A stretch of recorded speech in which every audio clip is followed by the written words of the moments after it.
courtesy of the red, white, and blue. It's time for Veterans Issues, the show that brings you information about veterans, military, and their family. Now here's your host, Ken Rollins. Welcome to Veterans Issues. We are brought to you by the Red, White, and Blue. Appreciate that, Gerhardt. Today's guest is Oxford Police Chief Bill Partridge. He's back by popular demand. Be right back. Get you a pen. Welcome back to Veterans Issues. Ken Rollins. Today's guest is Oxford Police Chief Bill Partridge.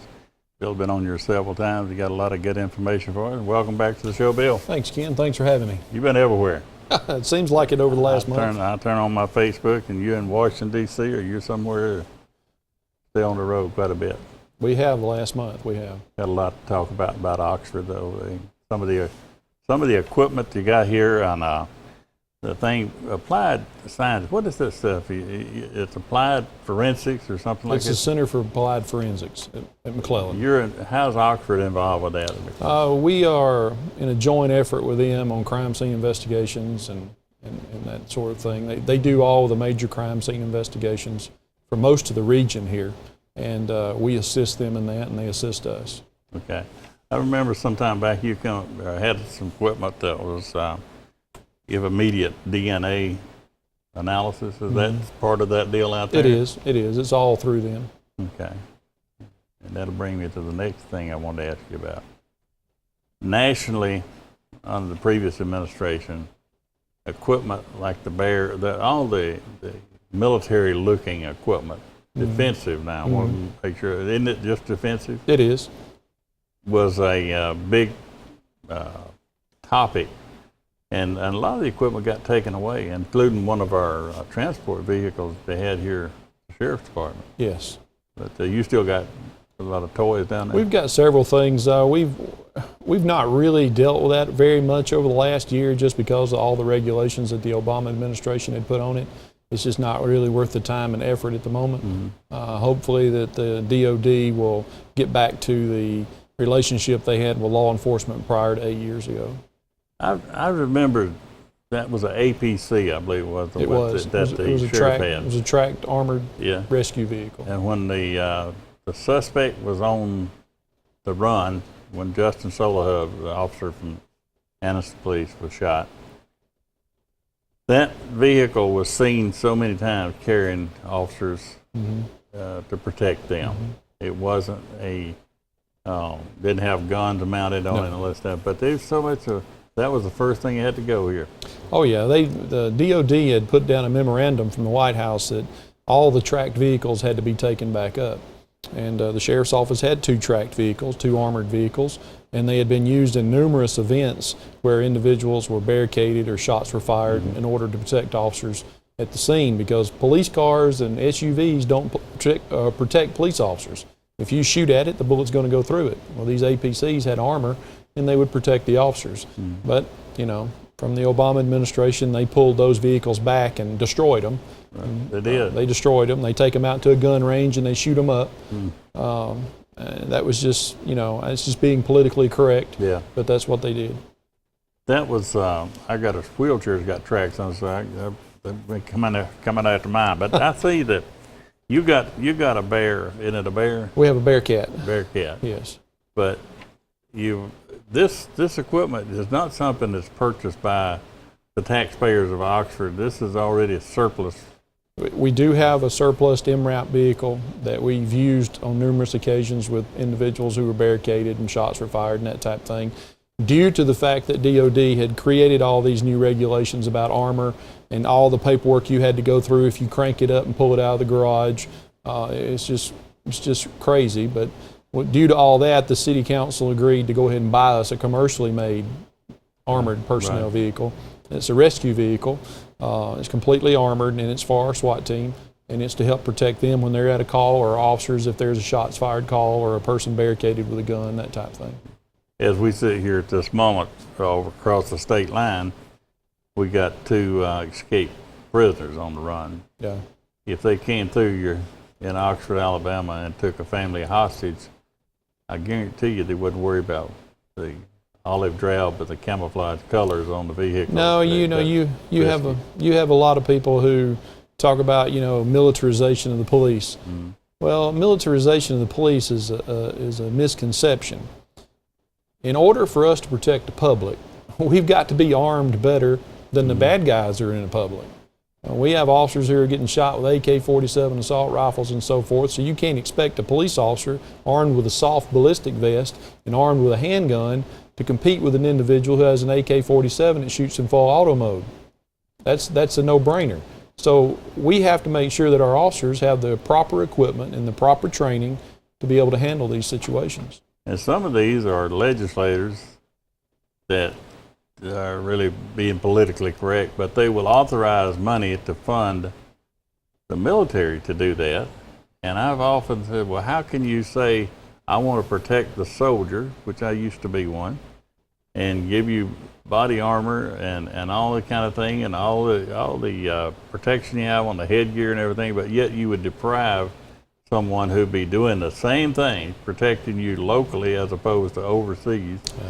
How can you do that? It just don't make sense to me. Yeah, it is. It comes down to that. Politically correct politics. And Lord knows, you face some of your officers in some situations in Oxford, and a lot of that is because Oxford is located right next to an interstate. You've got a hot spot here that at any time, bad guys between Atlanta. 77,000 people on average come through the city every day on I-20. Yeah, from Dallas to Atlanta, zipping by, you never know what's inside that car, who's going to pull off at exit 185, 188. That's another thing too. I noticed on your postings you talk about, you see something, say something. Mm-hmm. We can't get complacent in the city of Oxford just because some of this stuff happens in San Bernardino and places like that. It could happen. We could have problems here. Absolutely. All it takes is one person to get off the interstate. We have ball games on any weekend. You can see hundreds or maybe thousands of people gathered in our complexes around here. Anything could happen there. We police an average of 40,000 people a day in the city. 40,000. And then you got your celebration, 4th of July. They've got big events, and you had a lot of things. Our Civic Center has a thing down there all the time. It's soft targets, I guess they call them. Yeah. And so I've heard you talk about some of that, and some of your officers are talking about it. And we see to this day and time, it's not just the pistols and the rifle. No. It's a van, hammers, knives, and things like that. Yeah. So y'all have really got to step it up to protect everybody. Now this, we got about a minute, so I want to hit this thing before we get lost. Is social media one of the best things and one of the worst things ever, right? It's a two-edged sword. It's great to get information out, but a lot of people put too much information out there that they become a victim. Mm-hmm.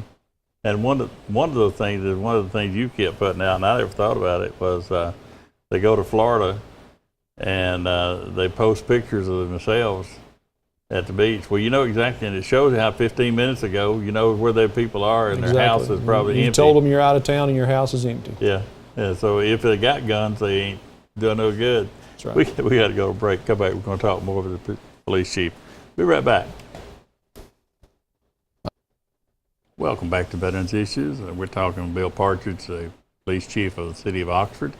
And we were talking about a lot of things. One was don't tell the folks where you are when you're vacationing. You might tell them, save your pictures to show when you get back, but don't say, here we are, and then that tells them. The other thing you told me one time, and it caught me off guard, was when you buy a new big screen TV or something, don't put the box out by the street. That's right. It's kind of common sense why. Yeah, but I mean, who thinks of that? You buy a big screen TV, or you buy any type of electronic equipment or something valuable, and you put that big box out by the street, so people drive by and say, well, he's got a new 90-inch TV in his house. Well, when you go on vacation and post that you're in Panama City, somebody breaks in and steals your new TV, and you wonder how they knew they had it. Well, cut those boxes up and place them in the trash and not leave them out by the road advertising what you just purchased. Yeah. You told me that on a show here one time, and I went back home, and as I pulled into my drive, I looked out there on the street, and there was it was a 32-inch. I had just bought an extra for a monitor, and And I thought, I'm doing exactly, just things that you don't think about, but you got to think now defensive, because my next door neighbor, she had a routine taking her daughter to school.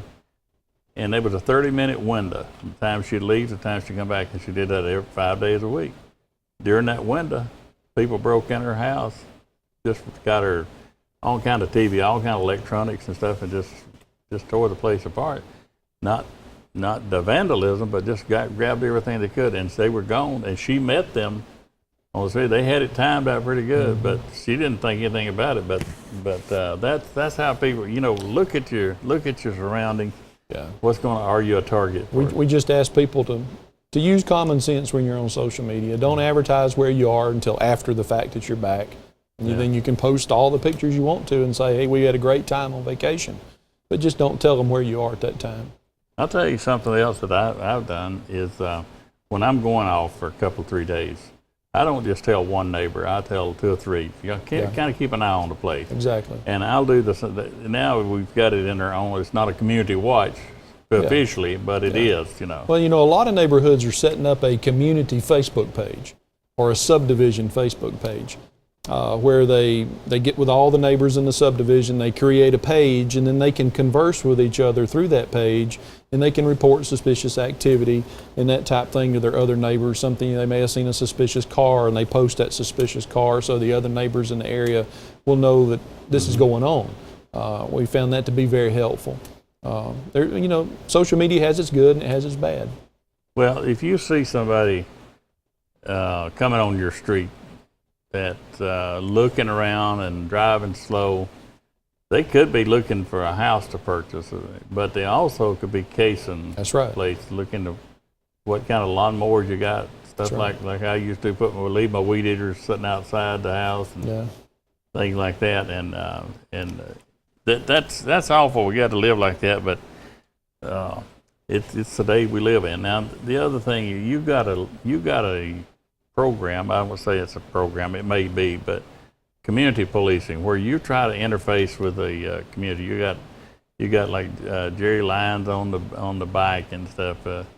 I see him at a lot of different events and stuff. And what else you got in? Is that basically what it is? That's part of it. The concept, Ken, is we want our officers to be able to interact with our citizens. We want our citizens to know our officers and our officers to know our citizens. And the only way you're going to be able to do that is interact with them in the public, whether it be on bike patrol, whether it be on park police, whether it be our community policing units where they get out and talk to neighbors and they get out and talk to the citizens and get to know who they are in the community and that type thing. So you build a relationship with them where you just don't see a marked unit driving down the road with the window up. You're not going to converse with a person, and you're not going to know that officer unless he gets out of the car. We make sure that they get out of cars at businesses, and we know the business owners and the people who they employ. And we try to build that rapport to let them know that we're not here just to write tickets and arrest people. We're here to actually try to help you, and we're here for you in case you need us. And in order for us to build that relationship, we have to do it one-on-one. I saw a posting on Facebook. You may have saw it. Same thing. Something along the lines of our next door neighbors have been making meth, and you can smell it. You can smell them making it. And all that kind of thing. There's griping about he had hit the tree, run into a tree, and all this stuff, had a wreck. And went through the history they were telling about their neighbor. Me, way back there in that relationship or lack of, I would have called. And you got a lot of what I call Facebook police posts. Okay, they want to notify Facebook, everybody on their Facebook page, that they've had a problem with somebody. Well, if we don't know about it, we can't do anything about it. So we've set up all types of ways you can communicate with us. You can communicate with us on Twitter. You can communicate with us on multiple Facebook pages. You can communicate with us through an anonymous tip line, which is 256-835-6122.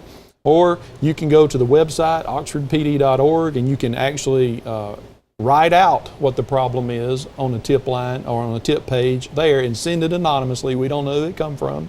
There's multiple ways to do that, but it's still, it used to really aggravate me when I'd read a Facebook post and these people would be griping for 3 paragraphs about something that happened, but they never notified the police department. That's what's getting me. It's like you're a phone call away, and you're sitting here, and it's been happening for months. That's what gets me. It wouldn't be months with me if I smell something coming from my neighbor's house. You're going to get a call. But I've also found out something else that's really valuable too. You have some people who will post things on Facebook that is blatantly false. Absolutely. Because all they want is attention. Because I have seen some of these posts and actually called investigations to tell them to go pull video from a certain business to see if we can find the suspect, and find out that it never occurred. But they'll post drama on Facebook just to get attention from their followers. So, sometimes it happens and they don't report it. Sometimes it never happened and they didn't report it, other than on Facebook. Yeah.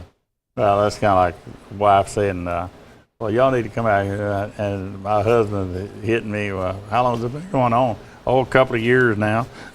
It's like same thing with the drug thing. I just find that really lame to go out here and start complaining about something that's been going on for months or years, and you're just a phone call away from, oh, well, I didn't want them to know I did it. But the other side of that, when you get on the road with these people, you're putting your family or yourself at risk. That's why we've given them multiple avenues to get us that information without having to divulge who they are.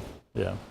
You still got school resource officers? We now? do. We have officers in every school in the city. Yeah. That the one thing I've been noticing, one of our buddies, one of our fine officers, Don Ridley, just finished up. We got to follow him through the FBI Academy. He kept posting all those things he's done. Is that a city sponsored thing? Is that through the? No, actually, the FBI National Academy is you have to be selected. Okay, and the department has to approve of this selection. Only 1% of law enforcement has the opportunity to go through this program in this academy. It's executive level training. It's 10 weeks. It's basically college graduate training. You write a lot of papers and you do a lot of research, but you are able to interact with 249 other police officers from all over the world for 10 weeks. You build relationships with them, you learn new things, you learn how other people do things. You can sit stale in a police department. I've been at Oxford for almost 29 years, and I only knew the Oxford way, okay? But when I became a captain and till now, I wanted to make sure that I expanded my horizon and understood how other law enforcement agencies do things. And what I've always tried to do is I've always tried to find what works best for you. And if you had it to do over again, what would you do different? And I've tried to learn over the last 10 or 12 years what other people do so we can incorporate it here if it works. If it doesn't work, we don't do it. But we try to learn new things. The FBI Academy gives you that experience of being able to interact with those 249 other students. It also gives you people and contacts that you can call later on in your career to learn about different things and different applications in law enforcement. We run out of time. Appreciate you, Ken. But Thanks for having me. I want to make sure that we give a salute out to Don Ridley. Absolutely. He graduated Wednesday, and he'll be back at work tomorrow. We might even come on here and let him brag about it someday, if that's all right with you. Fine with me. All right. We appreciate you going. Thanks. We got to go to a break. Come back. I got news that you can use. Stay where you are. Welcome back to Veterans Issues. Glad we had Chief Partridge on here today. We get a lot of good information from him that help us out there in policing our communities, and he's a good man, and good to have him on here. A couple weeks ago we had our Memorial Day service, and my guest speaker was the Secretary of State, John Merrill, and John's going to be on here in a couple of weeks, and we're going to talk to him about a lot of things from the Secretary of State's office that affect us throughout the state, and might even pick his brain, see what his intentions to do or politically, to see if he's going to run for governor or whatever. Don't tell him I said that, but that's one thing. We might throw him a curve when he gets here. John Merrill will be our guest this couple of weeks. I want to remind you about this VA hotline, 855-948-2311. 855-948-2311. 2311. Now, that's not the suicide hotline. However, you can use it for that if you have somebody that you want to get help them out in that situation. But it's also the VA hotline for all things VA. So this is something that just came about this last month with the new secretary, and he's very proud of that. And I've called the line, so it does work. And so if you know somebody that's needing help through the VA, 855-948-2311. Now, if you live here in Calhoun County and you're going by Centennial Memorial Park in the next few months, you're going to see the firefighters memorial being built up there. You see some construction. It'll be facing the new law enforcement memorial, and it will be hopefully be built by the end of the year. If not, shortly thereafter. But it'll be the official firefighters memorial for the state of Alabama, with 400 plus those that died in the line of duty while as a firefighter. And that will be including the volunteer firefighters as well as the paid firefighters. And if you hear me talk about the wheelchairs every week, I had a fellow gave me one here not too long ago, and I see the veteran riding up down the street in it all the time now. He's getting to get out and visit where he was kind of homebound. It's too far to walk with a cane, whatever, but now he can ride up and down the sidewalk and visit his friends. So if you got a wheelchair with the good batteries in it, still works, give me a call. We'll put it in the hands of a veteran that's in need. And if you know of a young veteran out there in need of transportation, and I say young because the vehicle I wanted to have available is one for a young person. I don't know what the difference is, but the lady wanted to make sure it's for a young person, because her son was young and he got killed in Afghanistan, and she would like for the vehicle to go to a young person. And now the law enforcement tag, if we got that in the control room, I'd like to bring that up. I want you to look at this tag and consider it when you go to purchase your. Look at the colors on it. It goes to any color vehicle, and that shield and that rose signifies that you support those who died in the line of duty. So consider that, and you don't have to be in law enforcement when you go to get your tag. It just will demonstrate to whoever's following you that you support those who gave their life in the line of duty. Let's see. Remember to get that get your Veterans Choice card, because it does work. And call me if you want to know how to do that. And this week's salute goes out to all the law enforcement. See you next week here on Veterans Issues. Salute. We're out of here.